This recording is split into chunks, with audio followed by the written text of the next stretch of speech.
Contrary, no. Carried. Thank you. Item 7, fixing the common seal. Any questions around those transactions? Councillor Scott? The number of leasehold land sales, Mr Chairman, these are all new sales post. I know I asked this, but they keep trickling in. I'm finding that we're practically back to our level discounted offer, and considering we're down to mainly the difficult cross leases. Can we have some clarification around? Yeah, through you, Mr Chairman. The council currently has in the order of 600 properties left after the big sell down.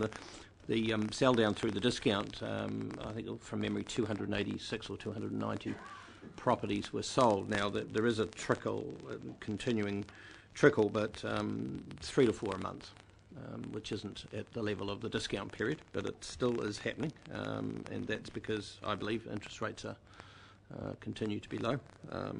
When interest rates pitch up, it'll probably trail off, and as Councillor Scott has alluded to, the difficult ones remain, which is the cross leases, and these are generally speaking not cross leases. Okay, further questions?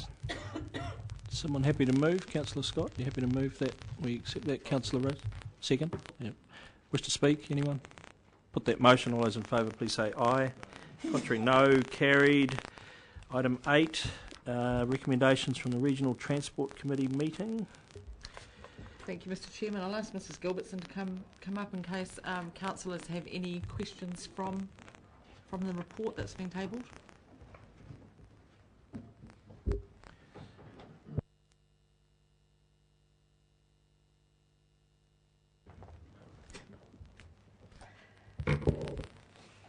So, opening comments. Oh, sorry. Okay. Yeah, this was our last meeting, obviously, of the triennium, and also of the Regional Council as it is made up. With the new legislation, there will be changes to the make-up of that committee, and the new Regional Council will be asked to consider those at their first ordinary meeting later this year. So it was quite good to end on a high note with the what we've put in the paper here, reinforcing the strategic importance of those top projects and recognising that they'll be funded out of the allocation of our funds, which this region still has to spend, and that even with the indicative higher costings for those projects, that they're still able to be completed. So I'm not sure if the Chairman of the Transport Committee wants to make any comments on that. Well, Mr Chairman, thanks Carol. These projects, interlinked projects from the R funding, are a game changer in themselves.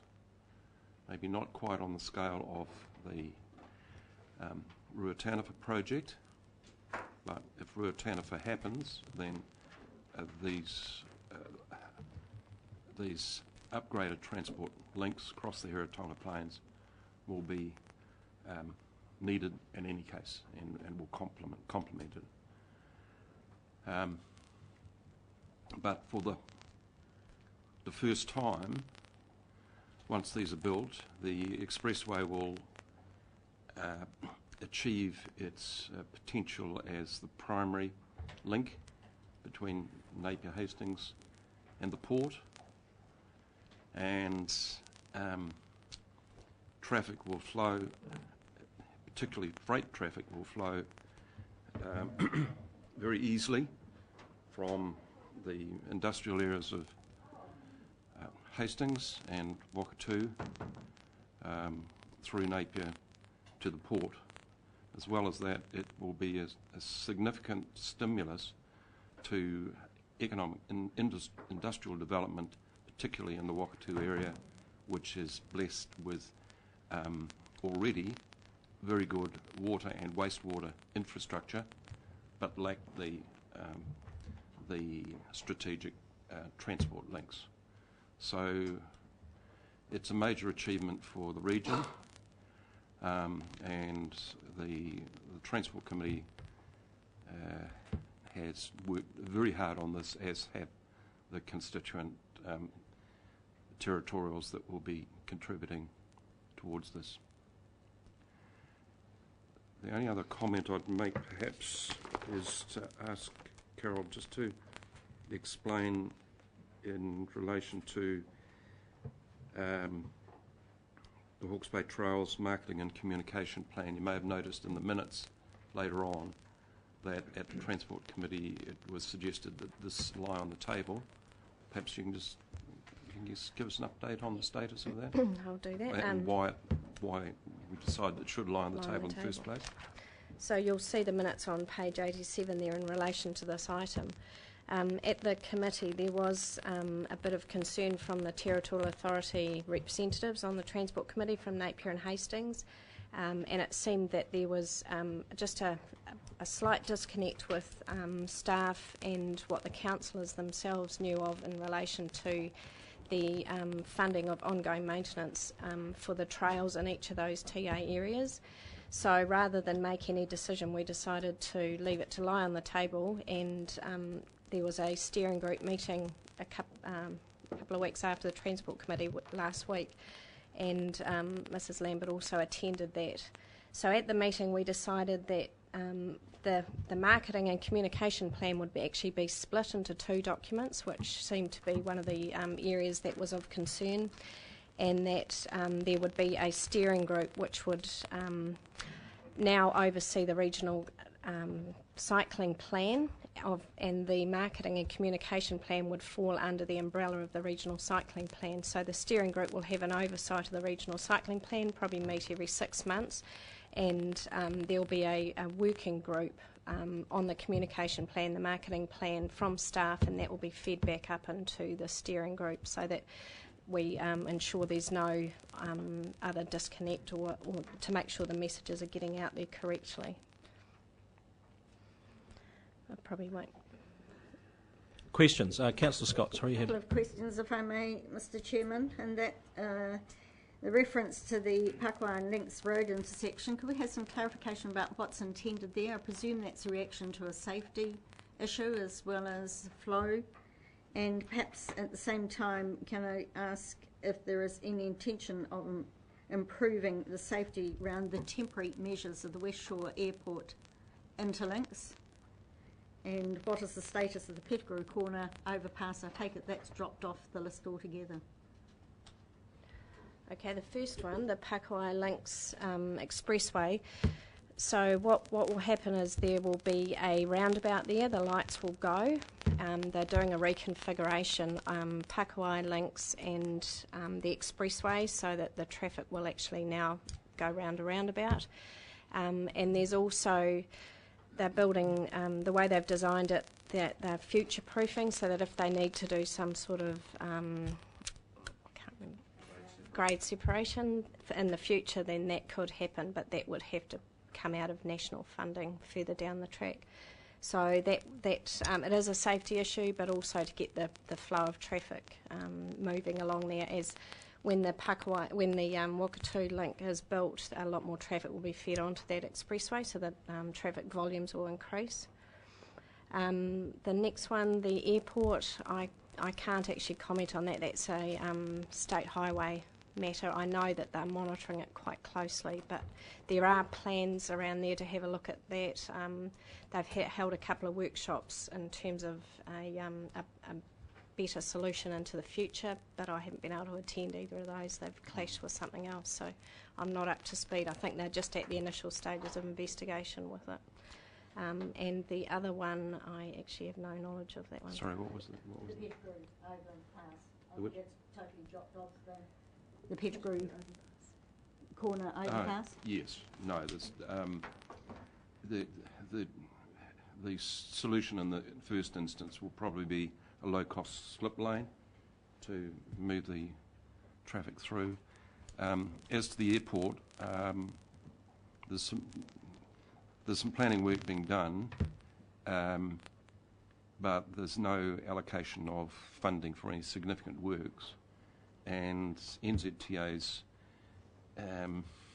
view on it is that it's inelegant, but it works. Mr Chairman, I just wondered if perhaps staff or the Chairman of the Transport Committee could give us a little update on the East Coast Rail line. I noticed there was a verbal update at the meeting. Yes, well, we had a meeting of the steering group on Monday. We're still awaiting the opportunity to meet with the Minister. Met in Wellington with Chris Tremaine about 3 weeks ago, and Minister Tremaine asked for, is becoming increasingly interested, and asked for some validation on the trade projections. So in the meantime, we've provided him with letters of intent from major, in particular major stock, what is it? Squash. Yeah. Squash growers in Gisborne, and from forestry interests. Now those are samples. They're not. It's not exclusive. It's not an exclusive use of potential users. So that's got to Minister Tremaine. I checked with his secretary on Monday afternoon, and he indicated that he would be making a further request to the Minister for a meeting. There are approaches being made to Minister Tolley from the Gisborne end. So we're hopeful of something happening pretty soon, but we're actually running out of time in terms of a start in early 2014 with the squash trade. And without the squash trade, forestry product alone out of a hub in Wairoa is not economic. So if we don't get approval by, I think the drop dead date is about the 18th of October, then we're talking about a reopening of the line late 2014 for 2015. Mr. Chairman, so has there been any commitment from Kiwi Rail as to the maintenance or repair of the line? Is there any firm commitment from that company? No, there's not. And a meeting with Kiwi Rail probably about a month ago, they basically said they could not or would not fund the repair of the line. So our attention has been directed towards government. And as I say, we have not yet had a response, but we acknowledge that all of these ministers, in particular Minister Brownlee, is a very busy person, but the pressure will be kept on. Just finally, Mr. Chairman, just to round it off, is there any dollar figure on the amount that we're calling on government to invest to repair the line and to make it workable? Up to $4 million for the line repair. Some additional funds to recommission the line, and some support in the re-establishment period on the basis that we've got to not just restart a line but restart a business, with the intention that government should front up to cover the cost of repair of the line in terms of their responsibility for the strategic, economic and social interests of Northern Hawke's Bay and the East Coast. Kiwi Rail should provide some initial support in the re-establishment period from the budget that they already have allocated for mothballing. That's the intention. We will keep plugging away. Councillor Gilbertson. Mr. Chairman, two questions. The first one's rhetorical. How can you have faith in transport planners when you look at that Park Kofi Links Road intersection, which should have been a roundabout way back, and 10 years later they finally seen the light and said we'll put a roundabout there, we'll improve it. It's just extraordinary that there was such a stuff up in the first place. So that's my question, is that it's great spending all this money, but if they can't get it right 10, 15 years ago or something so obvious, how much faith can you have in the future? But anyway, the main question is, can someone, and it might be the right thing, the $100,000 for the Hawke's, the CHB trails, I thought that was a grant with no strings attached, but I think from the information we had lately is that it will be matched dollar for dollar by money put in by CHB Community. Is that correct? That's correct. So it's not. It's basically dollar for dollar subsidy rather than a grant. It's leverage funding. Yeah. Yeah. Is that consistent with the approach that's been taken up here? Yes. Completely consistent? Completely consistent. So every dollar that the council's put in up here has been matched by a dollar from someone else? By $2 from the government, yeah. So why in this case does the CHB Community have to leave the money, whereas the government Well, goes? the without getting into the But detail, unfair. well, I don't know about it's unfair. There was certainly a lot of money raised in this community for the trails as well, by Rotary and others. The government subsidy, so... There was a government subsidy. So it is a slightly different approach from the approach up here where the government was... Well, leveraged. that funding, and someone may be able to help me here shortly if I do get out of stray off the trail here, the cycle trail here. The issue was that was the part of the generating jobs, the trails of New Zealand, whatever they called it. They spent their money in Hawke's Bay. As far as they're concerned, that's where it's ended. So I think the lobbying needs to actually continue as we head into a general election, probably with your local MP. Councillor McGregor, did you have a question? No, you're okay. Any other questions? You happy to move, Councillor Rose? Thank you. We have a seconder, Councillor Gilbertson. No one wishes to speak. I'll put that motion then. All those in favour, please say aye. Contrary, no. Carried. Thank you. Recommendation.